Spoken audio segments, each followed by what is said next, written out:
All academic disciplines require research infrastructure, and the social sciences increasingly require the infrastructure to do experimental research and to do survey research. Traditionally, social science labs tend to be in a room with computers to run the experiments. So we wanted to invest into an infrastructure that is flexible and that allows social scientists across the many different disciplines in the university to support their different projects. So the BESS Lab is a mobile data collection service that entails 30 Microsoft Surface devices that users can check out and really take anywhere with them where they need to collect their data.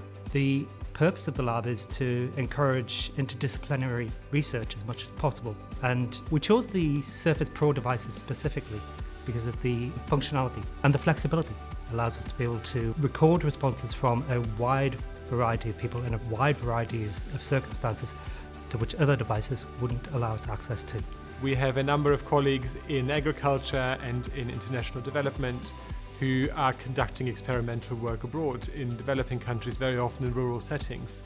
So again, it was important that we had a system that allowed them to take a number of laptops with them to run their experiments, to run their surveys again in country. So one of the nice things about having the functionality of the Surface Pro as a tablet and as a laptop, it allows us to be able to connect biophysical recording devices such as galvanic skin response, heart rate monitoring, and eye tracking. They're very light and portable, and so it's very easy to pack them up, take them and carry them into wherever you need to set up the experiment. And some researchers want to have participants interact with their experiment using a touch interface, whereas a lot of other researchers, myself included, have experiments programmed that are a little bit more involved and require some text input, some mouse clicking, and so we wanted devices that would function both as tablets and as PCs. Just before lockdown, the university started to move towards Teams for all its communications, and that made the transition both to online working and communications very easy.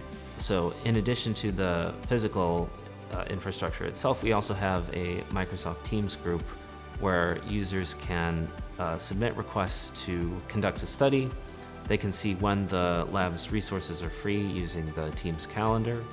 And we also have a Power app where users can, in a very automated way, tell us when they'd like to take the devices out, how many devices they need, what special setup requirements they might have, and it really reduces the administrative load because we can approve or deny these requests or ask them to change something in a very automated way. The Surface devices arrived just before lockdown happened, and we started to build them for the use of the lab.